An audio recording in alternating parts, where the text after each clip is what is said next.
what would be something that you could share? Because you've spoken a lot about women, and I know you really care deeply about that. I mean, my sense is you care about everybody, but particularly for women, like what would be a really important piece of advice or a takeaway when it comes to their overall wellness? I think the biggest one would be aligning on what your values are. When I left corporate, when I left a big four company, I had a partner go through a values exercise with me, and she said, I'll help you build and kind of grow in this firm if that's what you want. But she's like, I don't think it's what you want. Right. And in doing this values exercise, I realized that I wasn't achieving any one of my top values in my personal life or in my business life as a result of the job that I was doing. And so I think that would be the biggest thing, is really figuring out what are the things that are the most important to you. If that's family, if that's career, if that's freedom, if that's time outdoors, whatever that is, and starting to build a life and starting to prioritize and have better boundaries and find ways to, focus your life and energy around those values.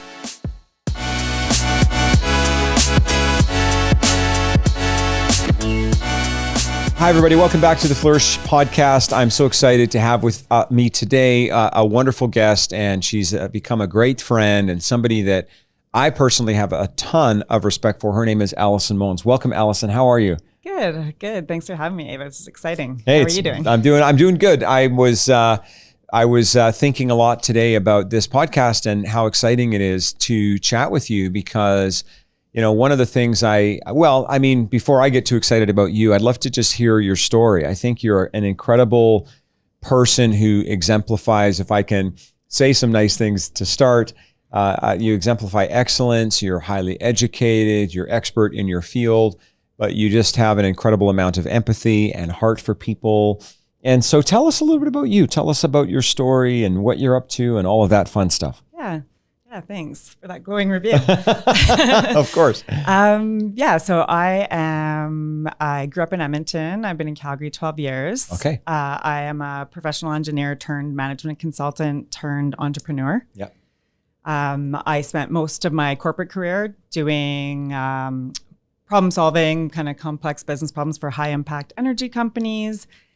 And I then moved out of corporate. I wanted to get into the entrepreneur world. I wanted to work for myself, create more freedom. So created my own company and was doing business consulting, very similar to the work that I had been doing before. And over the last few years, I've also been building a wellness company. So that's the new company that I'm getting ready to launch. And that's kind of my passion project. And otherwise, I've been an athlete my whole life. I've dealt with a lot of injuries. So that's it's created a bit of a mental health journey. I've had 5 concussions. Wow. And I've been through a lot of trauma and have found ways to kind of move through it and release stress. And my goal in kind of creating the new company is to help people, other people kind of with what I've learned through my experiences. So. Wow. And otherwise, spend a lot of time outdoors, spend a lot of time in nature with my dog, friends, and doing lots of activities. That's so cool. So there's a lot to kind of tease apart there. So you're a professional engineer.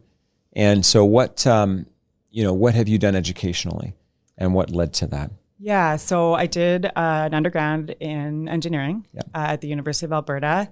I worked for 4 years for an integrated design firm, an architectural engineering firm, doing commercial building design. Okay. And then at the time, we weren't building a lot of really interesting things in Alberta. And I was a little bored and wanted to do something a little bit more creative, a little more people-oriented. I got into construction management, but I had a real passion for green energy.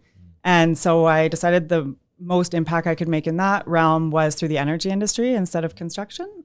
So I went back and did a master's of sustainability at the University of Calgary.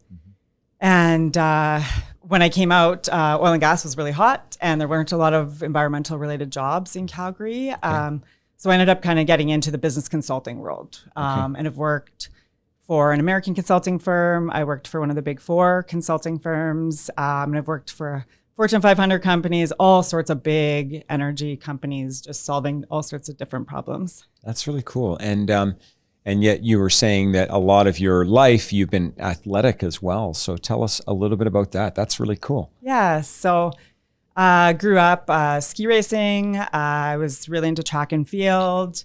I was also a gymnast. when I was younger. And then I started, track had become kind of my number one sport, but I had kind of a career-ending injury. I dislocated a shoulder, and which perpetuated and ended up creating 30 shoulder dislocations before I eventually had surgery. And I was also really into mountain and outdoorsy sports, so wakeboarding, snowboarding, and started having concussions. Once you have one or two, they happen pretty easily. Right. And so had to deal with kind of the impacts of that. And so most of my other like sports since then, I do fitness goals and I'll maybe train for a half marathon or something, but otherwise it's mostly recreational now. Yeah.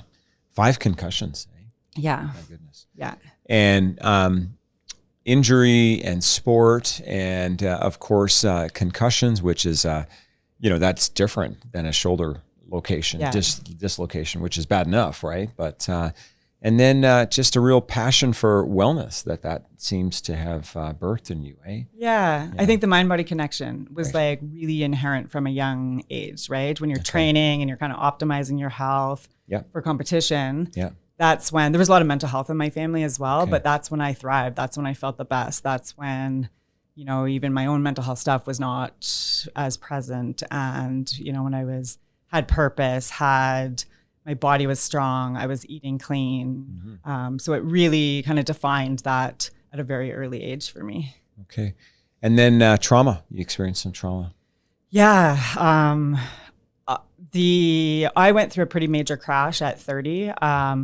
I've had multiple diagnoses, and whether those were driven by the concussion or whether I actually have bipolar disorder, that was my final diagnosis. I was on medication for over 8 years. I had a pretty major crash at 30. I have been since off medication for the last 5 years. Fast forward, I went to Uganda. I healed myself. I kind of rebuilt my career here in Calgary. But the last few years have been pretty challenging again. My now former partner had mental health issues and almost died in front of me. My mom has had brain health issues and ended up hospitalized and had a Parkinson's diagnosis. My dad's been on a multi-year cancer journey, surgery after surgery. I watched one of my best friends die of a pretty horrific, very short battle with cancer last year, and have another best friend who has a stage 4 cancer diagnosis. And so I've been dealing with, it's not been my stuff, but it's just been all of these people close in my life that have, that I've been experiencing or kind of going through things with them. Yeah. So, and I asked that because, actually when you look at all of the things that I mean, and I'm sure we haven't even scratched the surface of all of the things that have formed you and shaped you, from athletics to injury to mental health to trauma to obviously your stellar education. I mean, you must have definitely an above average brain. I could probably last 5 minutes in an engineering program as an example. So now, all of that, that's gone into the package or the journey of Allison, which is just awesome. What are you called to do now? Where are you headed? What's happening? I think what I experienced, especially working in very male-dominated industries, was very overachieving, very driven, but sacrificed my health at times for that. Right. And I worked in these industries where I saw people burn out. I experienced burnout severely twice. Okay. I've seen people get really sick, have unexplained health stuff popping up, and largely due to stress and unresolved or unreleased stress. And so my call is to kind of stay working with those corporate high achiever types, but help them become advocates for themselves, advocates for their own health, helping people to start listening better to their own intuition when it comes to health. I've kind of up-leveled my education over the last couple of years in functional nutrition, metabolic balance coaching, metabolic health, trauma-informed facilitation, yoga teacher training. Nice. So all of these holistic tools related to mental health and just optimal health and vitality. And so my goal is to kind of help those high achievers, especially women, reclaim their own health. And if they're not living the life that they that lights their soul on fire, that drives them, and they're kind of just existing and not really showing up for the things that matter. It's helping them kind of shake things up and go a different path. And, health, when you have been not healthy, and that, like, health really is wealth. So, and I think once you start listening to that and know, like, I think, more people would advocate for themselves. And it's great. So what, with all of the things that have gone into your journey, what would be something that you could share? Because you've spoken a lot about women, and I know you really care deeply about that. I mean, my sense is you care about everybody, but particularly for women, like, what would be a really important piece of advice or a takeaway when it comes to their overall wellness? And that could be in any area: physical, mental, emotional, career. What are your thoughts? Yeah, I think the biggest one would be aligning on what your values are. Figuring out when I left corporate, when I left a Big Four company, I had a partner go through a values exercise with me, and she said, "I'll help you build and kind of grow in this firm if that's what you want." But she's like, "I don't think it's what you want." Right.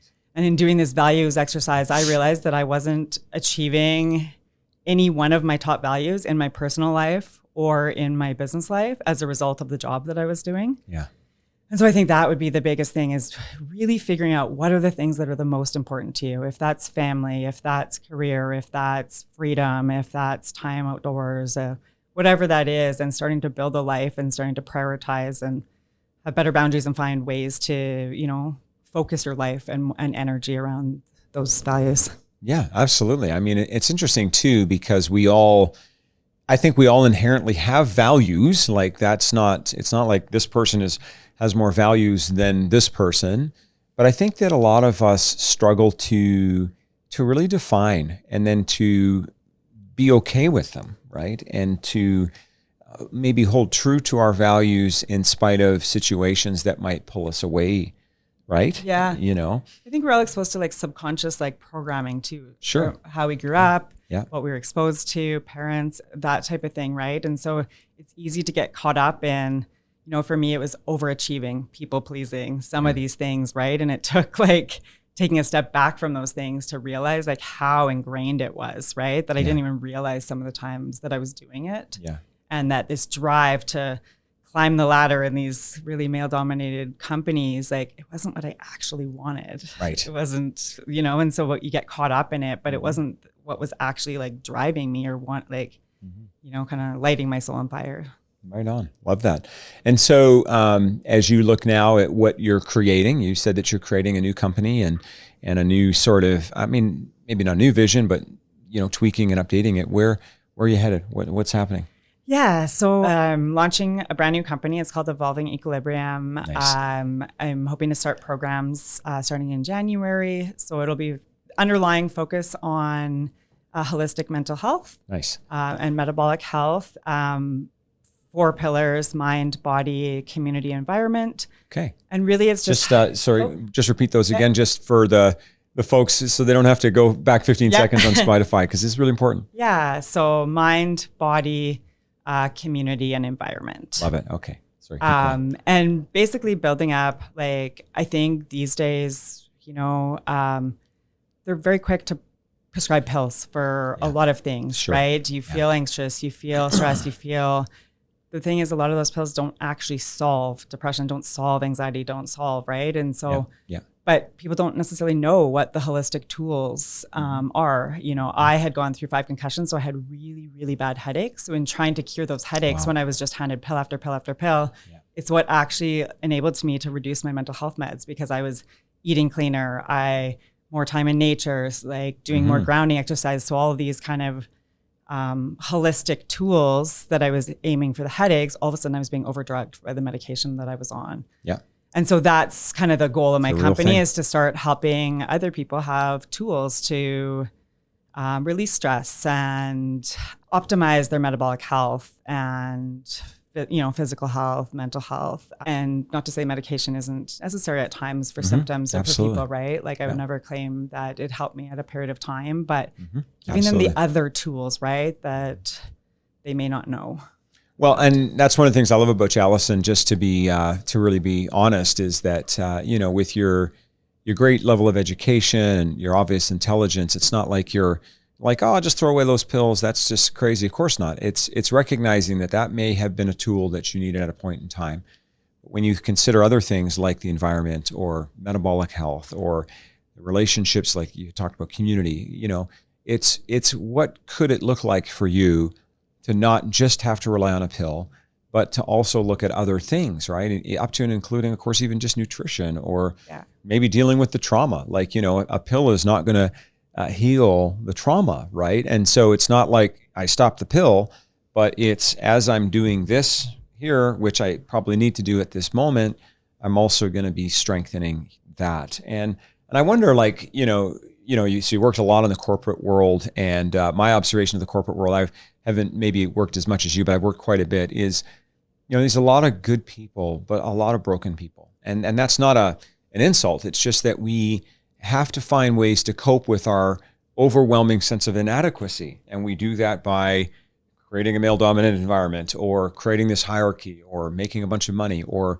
whatever. And none of that actually cures what ails us, right? Because we're all trying to figure it out. So, what would be some advice that you could give for somebody who's out there, maybe they're building a business or trying to climb that career ladder, and it's not like you're coming at them and saying, "Oh, just do this and this," but just from the heart, like what would you say to that individual, Yeah, I think I would go back to the values thing, like finding out, like do some deep thinking on, what's really important to you, right? And you think of like corporate world or your job, or for example, if it is a stable job and a stable income, and then go for that, right? But if it is actually more freedom and more time with your family, love that. It's finding a way to have better boundaries at work, or finding a way to create a new type of work that works in alignment with what's important to you. That's so cool. So I'm sure people are wondering, like how's your health now and overall recovery from the injuries and concussions and all that? How are you doing? Good, really good. Yeah, I have obviously created a life where I'm not working 90-hour weeks. Right on. I spend a lot of time outside. I spend a lot of time doing physical activities. Yeah. I eat very clean. You have a good friend circle. I have a really good support network, which is huge. And I spend a lot more energy on the things that really drive me and really make me feel amazing. So sweet. So, I mean, you're launching in January, hoping. Is there a website or social media handles that you're ready to share, or is that still under wraps, just so that maybe audience members can follow you or at least stay in touch? What would be the best thing for them to do? Yeah. On both Facebook and LinkedIn, it will be just Allison Mones. Okay. And then on Instagram, I've already set up the handle for the new company. It's Evolving Equilibrium. Okay. So it's there. I have not started posting yet, but it is there and it does exist. So you can start following it. And I'm hoping to start producing lots of content on, healthy tools, tips, tricks, whether it be nutrition or ways to kind of retrain the brain or, deal with trauma, all things kind of holistic mental health and wellness.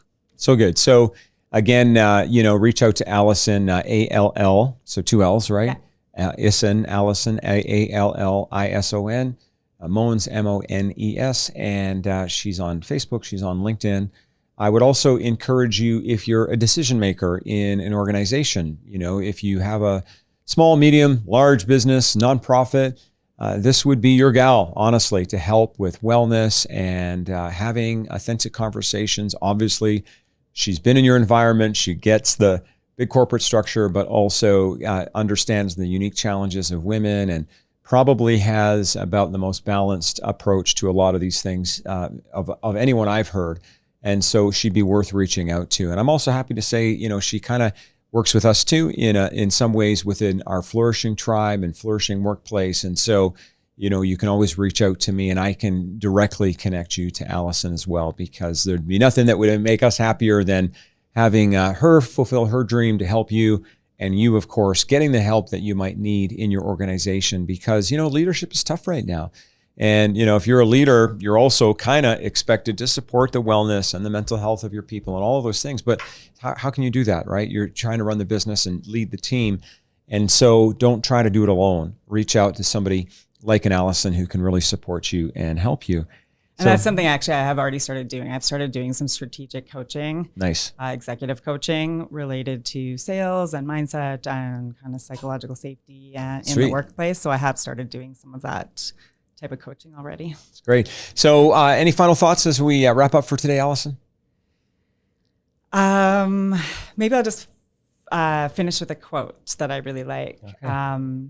Peace is learning to live with life as it is versus, or retraining your brain to live with life as it is versus life as you think it should be. Right on. Love that, eh? It's a lot. There's no peace in trying to change everything, right? But there's a lot more peace in just training yourself to handle it, right? Yeah.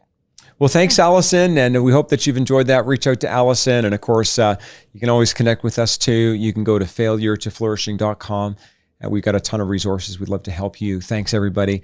And Allison, thank you. Thanks so much. Please connect with her, follow her, and listen to this podcast again and again, because I'm sure you'll find all kinds of tips and tricks to get you to that next level. Thanks for joining us for the Flourish podcast.